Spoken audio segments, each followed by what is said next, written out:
ನಮಸ್ಕಾರ. ಮೊದಲನೇದಾಗಿ ಮೈಲಾಂಡ್ನಲ್ಲಿ ಗ್ರಾಮದ ಎಲ್ಲ ಗ್ರಾಮಸ್ಥರಿಗೂ ಸುತ್ತಮುತ್ತಲಿನ ಗ್ರಾಮಸ್ಥರಿಗೆ ಇವತ್ತು ಬಾಬಾ ಸಾಹೇಬ್ ಅಂಬೇಡ್ಕರ್ ಅವರ ಪುತ್ಥಳಿಯನ್ನು ಮೈಲಾಂಡಲ್ಲಿ ಗ್ರಾಮದಲ್ಲಿ ಅನಾವರಣ ಮಾಡಿರೋದಕ್ಕೆ, ಸ್ಥಾಪನೆ ಮಾಡಿರೋದಕ್ಕೆ ನಿಮ್ಮೆಲ್ಲರಿಗೂ ಮೊದಲನೇದಾಗಿ ಧನ್ಯವಾದಗಳು.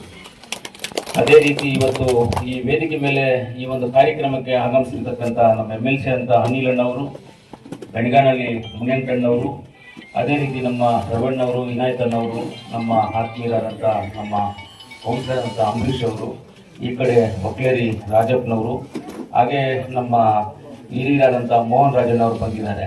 ಯಾಕಂದರೆ ಅವರೆಲ್ಲ ಬಂದಿರೋದಕ್ಕೆ ನನಗೆ ಖುಷಿ ಆಯಿತು. ನಾವು ಕೇಳಿದ್ದೀವಿ, ಅಲ್ಲೆಲ್ಲಿ ನೋಡಿದ್ದೀವಿ, ಅಷ್ಟೇನು ಪರಿಚಯನಲ್ಲ. ಹೋರಾಟ ಅಂದರೆ ಅವ್ರ ಮನೆಗೋಸ್ಕರ ಹೋರಾಟ ಮಾಡಿಲ್ಲ, ಅವ್ರ ಅಣ್ಣಕ್ಕೋಸ್ಕರ, ಅವ್ರ ತಮ್ಮಕ್ಕೋಸ್ಕರ, ಅವ್ರ ಮಕ್ಕಳಿಗೋಸ್ಕರ ಇಲ್ಲ, ಅವ್ರ ದೊಡ್ಡಪ್ಪ ಮಕ್ಕಳು ಚಿಕ್ಕಪ್ಪ ಮಕ್ಕಳಿಗೆ ಹೋರಾಟ ಮಾಡಿಲ್ಲ. ಅವ್ರು ಹೋರಾಟ ಮಾಡ್ಕೊಂಡು ಬಂದಿರುತ್ತೆ ಈ ಕರ್ನಾಟಕ ರಾಜ್ಯದಲ್ಲಿ ಇರ್ತಕ್ಕಂಥ ಅನ್ಯಾಯ ಆಗಿರ್ತಕ್ಕಂಥ ಜನಗಳಿಗೋಸ್ಕರ ಹೋರಾಟ ಮಾಡ್ಕೊಂಡು ಬಂದಿದ್ದಾರೆ. ಅವ್ರಿಗೂ ನಾನು ಧನ್ಯವಾದಗಳನ್ನು ತಿಳಿಸ್ತೀನಿ. ಆಮೇಲೆ ಅದೇ ರೀತಿ ಮೇಡಮ್ ಅವರು ಬಂದಿದ್ದಾರೆ, ಮೇಡಮ್ ಅವ್ರಿಗೂ ಧನ್ಯವಾದಗಳು ತಿಳಿಸ್ತೀನಿ. ಹಾಗೆ ನಮ್ಮ ಚೆನ್ಮಲ್ ರಮೇಶ್ ಅವರು, ನಮ್ಮ ರೆಡ್ಡಿ ಅವರು, ನಮ್ಮ ಕಾಜಿಕಲ್ಲಲ್ಲಿ ಮುನ್ರಾಜಣ್ಣವರು, ಆಮೇಲೆ ನಮ್ಮೆಲ್ಲರೂ ನಮ್ಮ ಕೌನ್ಸಿಲರ್ಸು, ನಮ್ಮ ಕೋಟೆ ಎಲ್ಲರೂ ಬಂದಿದ್ದಾರೆ. ಮುಖ್ಯವಾಗಿ ಇಷ್ಟೆಲ್ಲ ಈ ಕಾರ್ಯಕ್ರಮಗಳೆಲ್ಲ ಹಾಕಬೇಕಂದ್ರೆ ಗ್ರಾಮಸ್ಥರು ಹಾಗೆ ನಮ್ಮ ಮೈಲಾಂಡಲ್ಲಿ ಮುರಳಿ ಇದೆಲ್ಲ ಮಾಡಬೇಕು ಅನ್ನೋದು ಉದ್ದೇಶ. ಇವತ್ತು ಎಲ್ಲರೂ ಎಲ್ಲವನ್ನೂ ಹೇಳಿದ್ದಾರೆ. ನಾನು ಜಾಸ್ತಿ ಹೇಳೋದಿಲ್ಲ, ಜಾಸ್ತಿ ಮಾತಾಡೋದಿಲ್ಲ, ಕೆಲವೊಂದು ಮಾತುಗಳನ್ನು ಹೇಳ್ತೀನಿ. ಮೊದಲನೇದಾಗಿ ನಮ್ಮೆಲ್ಲರಿಗೂ ಯಾರಿಗೆ ಆಗಲಿ ಅಂಬೇಡ್ಕರ್ ಅವರು ಮುಂದ್ಗಡೆ ನಿಂತುಕೊಳ್ಳುವಂಥ ಅರ್ಹತೆನೇ ನಮ್ಮೆಲ್ಲರಿಗೂ ಇಲ್ಲ. ಯಾಕಂತ ಹೇಳಿದ್ರೆ ಅವ್ರು ಬರೆದಿರುವಂಥ ಸಂವಿಧಾನ, ಅವ್ರು ಹೇಳಿರುವಂಥ ಮಾತುಗಳು, ಅವ್ರು ಕೊಟ್ಟಿರುವಂಥ ಮಾರ್ಗದರ್ಶನ, ಅವ್ರು ಹೇಳಿರುವಂಥ ಸತ್ಯ ನಿಜವನ್ನು ನಾವು ಪಾಲನೆ ಮಾಡೋದರಲ್ಲಿ ವಿಫಲರಾಗಿದ್ದೇವೆ. ಆದ್ದರಿಂದ ನಾವು ಅವ್ರ ಮುಂದೆ ನಾವು ಮಕ್ಕಳಾಗಿ ಹೋಗ್ಬೇಕಂದ್ರೆ ಅವ್ರು ಹೇಳಿದ್ದನ್ನು ನಾವು ಪಾಲನೆ ಮಾಡಬೇಕು, ಆವತ್ತೇ ಮಕ್ಕಳಾಗಿ ಹೋಗ್ಬೇಕು. ಇವತ್ತು ನಮ್ಮ ಭಾರತ ದೇಶದಲ್ಲಿ, ಇಡೀ ಪ್ರಪಂಚದಲ್ಲಿ ಯಾವೂರಲ್ಲೂ ಇಲ್ಲ, ಯಾವ ದೇಶದಲ್ಲೂ ಇಲ್ಲ. ನಮ್ಮ ಭಾರತ ದೇಶದಲ್ಲಿರ್ತಕ್ಕಂಥ ಒಂದು ಆಚಾರ ವಿಚಾರಗಳು, ಪದ್ಧತಿಗಳು ಎಲ್ಲೂ ಇಲ್ಲ. ನಮ್ಮ ಭಾರತ ದೇಶದಲ್ಲಿ ಹೆಂಗೆ ಅಂದರೆ, ಇವತ್ತು ಬಾಬಾ ಸಾಹೇಬರು ಅಂಬೇಡ್ಕರ್ ಅವರು ನಮಗೆ ಸಂವಿಧಾನವನ್ನು ಕೊಟ್ಟು, ವಿದ್ಯೆ ಕೊಟ್ಟು, ವಿದ್ಯಾಭ್ಯಾಸ ಕೊಟ್ಟು, ನಮಗೆ ಈ ದೇಶದಲ್ಲಿ ಬದುಕಿ ಅಂತೇಳಿ ಈ ದೇಶದಲ್ಲಿ ನಾವೆಲ್ಲ ಜೈಲಲ್ಲಿ ಇದ್ದವರನ್ನ ಆಚೆ ಫ್ರೀಯಾಗಿ ಬಿಟ್ಟು ಬದುಕ್ರಿ ಅಂತ ಬಿಟ್ಟು ಎಲ್ಲವನ್ನು ಕೊಟ್ಟು ಹೋಗಿದ್ದಾರೆ ನಮಗೆ ಇವತ್ತು. ಆದರೆ ನಾವೇನು ಮಾಡ್ತಾ ಇದ್ದೀವಿ? ಆದರೆ ಇವತ್ತು ರಾಜಪ್ಪನವ್ರು ಹೇಳ್ದಂಗೆ, ನಮ್ಮ ಮೋಹನ್ ರಾಜ್ ಅವರು ಹೇಳ್ದಂಗೆ, ಇವತ್ತು ದೇಶದಲ್ಲಿ ಜಾತಿ ಅನ್ನೋದು ದೊಡ್ಡ ಆಲದ ಮರವಾಗಿ ಬೆಳ್ಕೊಂಡು ಹೋಗ್ತಾ ಇದೆ. ಅದೆಲ್ಲ ನಿರ್ಮೂಲನೆ ಆಗಬೇಕು.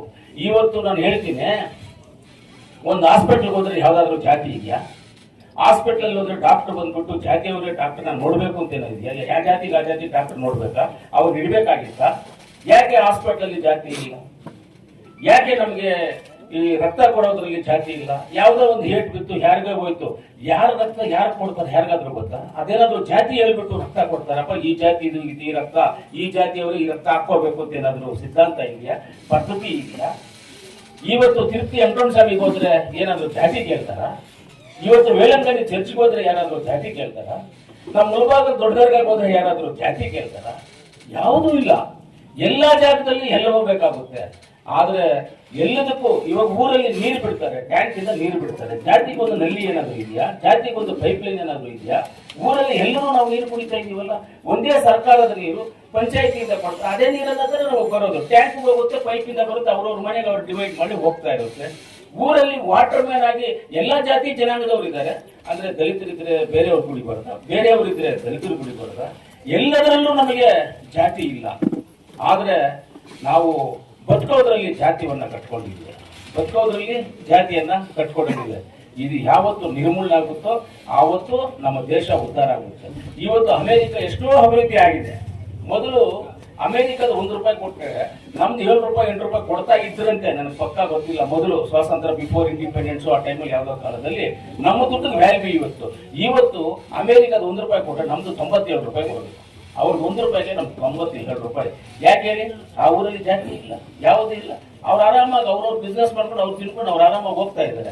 ಇವತ್ತು ನಮ್ಮ ದೇಶದಲ್ಲಿ ಇನ್ನ ನಾವು ಅಭಿವೃದ್ಧಿ ಆಗ್ಬೇಕು, ಅಭಿವೃದ್ಧಿ ಆಗ್ಬೇಕು, ಅಭಿವೃದ್ಧಿ ಆಗ್ಬೇಕು, ಅಭಿವೃದ್ಧಿ ಮಾಡ್ತೇವೆ. ಊರಲ್ಲಿ ಸಿಮೆಂಟ್ ರೋಡ್ ಹಾಕ್ತಿವೆ, ಡ್ರೈನೇಜ್ ಹಾಕ್ತಿವೆ, ರೋಡ್ ಹಾಕ್ತಿವೆ, ಹಾಸ್ಟೆಲ್ ಬಿಲ್ಡಿಂಗ್ ಕಟ್ತೀವಿ, ಶಾಲೆ ಬಿಲ್ಡಿಂಗ್. ಇರೋ ಶಾಲೆಗಳಲ್ಲಿ ಜನ ಸ್ಟೂಡೆಂಟ್ಸ್ ಇಲ್ಲದೆ ಇವತ್ತು ಮುಚ್ಚೋ ಪರಿಸ್ಥಿತಿ ಬಂದಿದ್ದಾವೆ.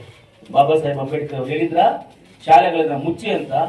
ಒಂದು ಇವತ್ತು ಸರ್ಕಾರಿ ಶಾಲೆಗಳನ್ನ ತೆರೆದಿದ್ದೇನಕ್ಕೆ? ಸರ್ಕಾರಿ ಶಾಲೆಗಳಲ್ಲಿ ಪಾಠ ಕಲಿಯುವುದು ಏನಕ್ಕೆ? ಇವತ್ತು ಈ ದೇಶದಲ್ಲಿ ಯಾರ್ಯಾರು ದೊಡ್ಡ ವ್ಯಕ್ತಿಗಳಾಗಿದ್ದಾರೋ ಅವರೆಲ್ಲ ಸರ್ಕಾರಿ ಶಾಲೆಯಲ್ಲಿ ಓದಿದವ್ರೆ. ಅಬ್ದುಲ್ ಕಲಾಂ ಅವರು ಸರ್ಕಾರಿ ಶಾಲೆಯಲ್ಲಿ ಓದಿದ್ದವ್ರೆ. ಸ್ವಾಮಿ ವಿವೇಕಾನಂದ ಅವರು ಸರ್ಕಾರಿ ಶಾಲೆಯಲ್ಲಿ ಓದಿದ್ದವ್ರೆ.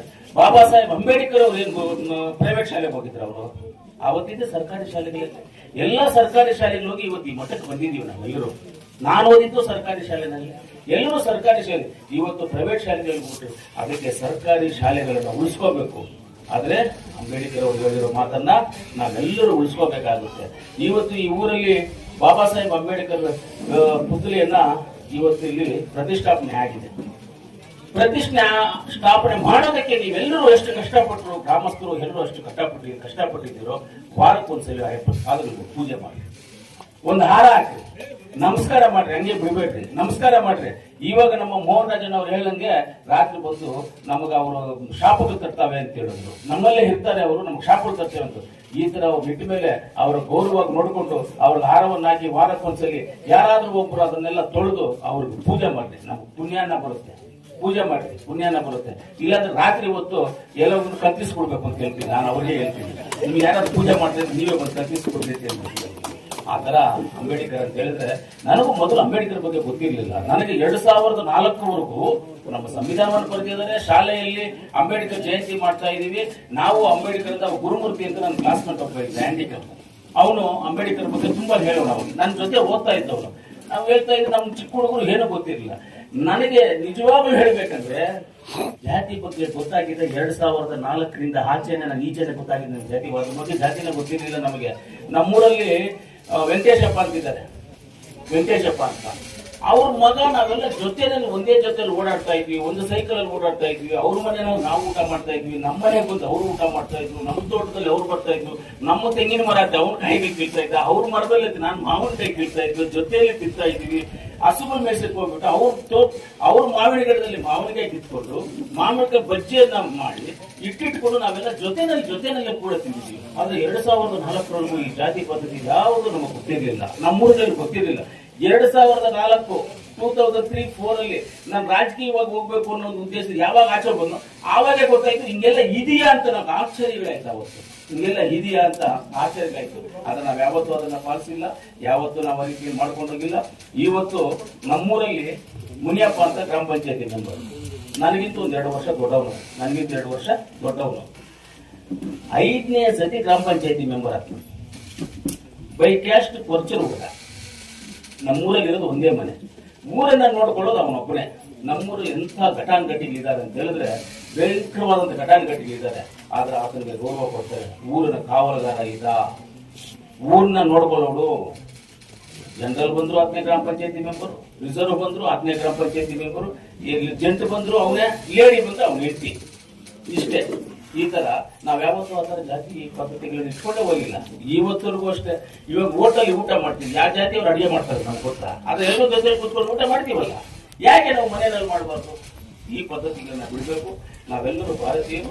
ಈ ಭಾರತ ದೇಶದಲ್ಲಿ ನಮ್ಮ ತಂದೆ ತಾಯಿ ಆಕಾಶ ಭೂಮಿ, ನೀರು ನಮಗೆ ಗಾಳಿ, ನೀರು ಗಾಳಿ, ಹಗಲು ರಾತ್ರಿ, ಇಷ್ಟನ್ನ ತಿಳ್ಕೊಂಡು ಈ ದೇಶದಲ್ಲಿ ಈ ಗಾಳಿ, ಈ ನೀರು, ಈ ವಾತಾವರಣದ ಬದುಕಾರು ನಾವೆಲ್ಲ ಭಾರತೀಯರು, ನಾವೆಲ್ಲ ಕರ್ನಾಟಕದವರು, ನಾವೆಲ್ಲರೂ ಕೋಲಾರವರು, ನಾವೆಲ್ಲರೂ ಮೈಲಾಂಡರು, ನಾವೆಲ್ಲರೂ ಒಕ್ಕಲೇದವರು. ನಾವು ಯಾವತ್ತು ಹೋಗ್ತೀವೋ ಆವತ್ತು ಈ ದೇಶನ ನಾವು ಅಭಿವೃದ್ಧಿ ಆಗಿದೆ ಅನ್ನೋದಕ್ಕೆ ನಾವು ಫಿಕ್ಸ್ ಆಗ್ಬೋದು. ಅದುವರೆಗೂ ನಾವು ಅಭಿವೃದ್ಧಿ ಆಗ್ತೀವಿ ಅಂತ ಇರಬೇಕು ಅಂತ ಹೇಳ್ತಾ, ಒಳ್ಳೆ ಕಾರ್ಯಕ್ರಮ ಇದು. ಇಂಥ ಕಾರ್ಯಕ್ರಮದಿಂದ ಅನೇಕ ಕಾರ್ಯಕ್ರಮಗಳಾಗಲಿ, ಎಲ್ಲರಿಗೂ ಒಳ್ಳೇದಾಗ್ಲಿ. ಬಾಬಾ ಸಾಹೇಬರನ್ನ ನಾವು ದೇವರಾಗಿ ಪೂಜಿಸುವಂತ ದಿನಗಳು ಯಾವತ್ತೂ ಕೊಟ್ಟಿದ್ದಾರೆ, ಆದ್ರೆ ಇನ್ನ ನಾವು ಅದನ್ನ ಮಾಡ್ತಾ ಇಲ್ಲ. ಆದ್ರಿಂದ ಎಲ್ಲರಿಗೂ ಒಳ್ಳೇದಾಗಿರ್ತೀವಿ. ಅವಾಗಿಂದ ಒಂದು 2-3 ಘಟನೆಗಳ ಬಗ್ಗೆ ಓದ್ತಾನೇ ಇದ್ದೆ ನಾನು. ತುಂಬಾ ಒಂದ್ ಕಡೆ ದುಃಖ ಆಗುತ್ತೆ, ಒಂದು ಕಡೆ ಈ ದೇಶದಲ್ಲಿ ನಾವ್ ಯಾಕೆ ಬದುಕಿರ್ಬೇಕು ಅಂತ ಬುಕ್ ಓದ್ರಿ. ಯಾಕೆ ಇಲ್ಲಿ ಬದುಕಿರ್ಬೇಕು ನಾವೆಲ್ಲ? ಇಲ್ಲ ನಾವು ಸಾಯ್ಬೇಕು, ಇಲ್ಲಾಂದ್ರೆ ಊರ್ ಬಿಟ್ಟು ಆಚೆ ಹೋಗ್ಬೇಕು ಅಂದ್ರೆ ದೌರ್ಜನ್ಯಗಳ ಬಗ್ಗೆ, ಹೆಣ್ಣು ಮಕ್ಕಳ ಮೇಲೆ ಆಗಿರುವಂತಹ ದೌರ್ಜನ್ಯಗಳ ಬಗ್ಗೆ ಎಲ್ಲ ಬರೆದವ್ರೆ ಸಿ ಎಂ ಮುನಿಯಪ್ಪನ. ಆದ್ರೆ ನಾನು ಸಿ ಎಂ ಮುನಿಯಪ್ಪನ ಬುಕ್ ಬರೆದಾಗ ನಮಗೆಲ್ಲ ಕೊಟ್ಟಿದ್ರು, ಅನಿಲನ್ನ ನಮಗೆಲ್ಲ ಕೊಟ್ಟು ಇದನ್ನು ಓದಿ ಇದರಲ್ಲಿ ಏನಾದ್ರು ತಪ್ಪಿದೆಯಾ ಏನಿದೆ ಅಂತ ಹೇಳಿದ್ರು. ನಾನು ಇರೋದನ್ನೇ ಹೇಳಿದ್ದೀನಿ ಅಂತ ಹೇಳಿದ್ರು. ಇದನ್ನ ಸ್ವಲ್ಪ ಕರೆಕ್ಷನ್ಸ್ ಏನಾದ್ರು ಇದ್ರೆ ಹೇಳ್ರಿ ನನಗೆ ಅಂತ ಕೊಟ್ಟಿದ್ರು, ನಮ್ಗೆಲ್ಲರಿಗೂ ಕೊಟ್ಟಿದ್ರು. ನಾವೆಲ್ಲ ಓದಿ ಹೇಳಿದ್ವಣ್ಣ, ನಿಮ್ಮ ಒರಿಜಿನಲ್ ಜೀವನ ಚರಿತ್ರೆ, ನಿಮ್ಮ ಹಾದಿಯಲ್ಲಿ ಏನ್ ನಡ್ಕೊಂಡು ಬಂದಿದ್ದೀರಾ, ಏನೇನು ಘಟನೆಗಳಾಗಿದೆ, ಈ ಘಟನೆಗಳನ್ನ ನೀವು ಹೇಳಿದ್ರೆ ಚೆನ್ನಾಗಿದೆ, ಒಳ್ಳೇದಿದೆ. ನೀವು ಬರೆದಿರುವಂತದ್ರಲ್ಲಿ ಏನಾದ್ರೂ ಮಿಸ್ಟೇಕ್ ಇದೆ ಕರೆಕ್ಷನ್ ಮಾಡಿ ಅಂತ ಹೇಳಿದ್ರೆ ಅದರಲ್ಲಿ ಕರೆಕ್ಷನ್ ಮಾಡೋದಕ್ಕೆ ಬರೆದಿರೋದಕ್ಕೆ ಏನು ಹೆಚ್ಚು ಕಮ್ಮಿ ಇದೆ ಅಂತ ನಾವು ಅದನ್ನ ನೋಡಿ ತಿದ್ದೋದಷ್ಟು ದೊಡ್ಡವರೇ ನಾವಲ್ಲ. ನೀವು ಬರ್ತಿರೋದೇ ಕರೆಕ್ಟ್ ಆಗಿದೆ, ನೀವು ಮಾಡಿ ಅಂತ ನಾವೆಲ್ಲ ಹೇಳಿದ್ವಿ. ಈ ಬುಕ್ಗಳನ್ನ ಎಂಟೈರ್ ನಮ್ಮ ಜಿಲ್ಲೆಗೆಲ್ಲ ಹಂಚ್ಬೇಕು ನಾವೆಲ್ಲರೂ. ನಾನೇ ತೆಗೆದು ಎಲ್ಲ ಲೈಬ್ರರೀಸ್ಗೆ, ಎಲ್ಲ ಶಾಲೆಗಳಿಗೆ ಎಲ್ಲದೂ ಕಳಿಸ್ಕೊಡ್ಬೇಕು. ಯಾಕಂದ್ರೆ ಇಂಥ ಘಟನೆಗಳು ಎಷ್ಟು ಆಗಿದಾವೆ, ಇನ್ನು ಮುಂದೆ ಆಗಬಾರದು, ಇನ್ನು ಮುಂದೆ ನಡೀಬಾರದು, ಇನ್ನು ಮುಂದೆ ಈ ತರ ಇರಬಾರದು. ಇನ್ನು ಮುಂದೆ ನಾವು ಏನೇ ಆಗಲಿ ನಮ್ಮ ದೇಶದ ಜನ ಅಂತ ಹೋಗ್ತಾ ಇರಬೇಕು ಅನ್ನೋದು ಉದ್ದೇಶ ಇದೆ ಇವತ್ತು. ಅದರಿಂದ ಸಿಎಂ ಮುನಿಯಪ್ಪನವರ ಒಳ್ಳೆ ಬುಕ್ ಅನ್ನು ಬಂದಿದೆ, ಅದನ್ನೆಲ್ಲರೂ ತಗೊಂಡು ಹೋಗಿ ನನಗೆ ಒಂದು 3-4 ಪ್ಯಾರಾಗ್ರಾಫ್ ಒಂದು ಕೆಜಾಬ್ದೊಂದು ಮುಳುಬಾಗಲದೊಂದು ಓದ್ದೆ, ಕೆಜಾಬ್ದೊಂದು ಮುಳುಬಾಗಲದು ಇನ್ನೊಂದು ಓದ್ತಾ ಇದ್ದೆ. ಅಷ್ಟೊತ್ತಿಗೆ ಮೈಕ್ ಓದ್ಬಿಟ್ರು ಅಂತ ನನಗೆ ಖುಷಿ ಆಯ್ತು. ಇವತ್ತು ಅಂಬೇಡ್ಕರ್ ಅವ್ರನ್ನ ನೋಡಿ ಖುಷಿಯಾಗಿ ಸಂತೋಷ ಆಗಿದೆ. ಗ್ರಾಮದಲ್ಲಿ ಯಾವತ್ತು ನಾವೆಲ್ಲರೂ ಒಂದೇ ತಾಯಿ ಮಕ್ಕಳು ಅಂತ ತಿಳ್ಕೊಂಡು ಮುಂದೆ ಸಾಗ್ರೆ ನಮ್ಗೆಲ್ಲರಿಗೂ ಒಳ್ಳೆಯದಾಗುತ್ತೆ ಅಂತ ಹೇಳ್ತಾ ಮಾತಾಡಲಿಕ್ಕೆ ಅವಕಾಶ ಮಾಡಿಕೊಡ್ತೀನಿ. ಎಲ್ಲರಿಗೂ ಹೊಂದಿಸಿ ನನ್ನ ಮಾತನ್ನು ಮುಗಿಸ್ತೀನಿ. ಜೈ ಹಿಂದ್, ಜೈ ಬಾಬಾ ಸಾಹೇಬ್ ಅಂಬೇಡ್ಕರ್.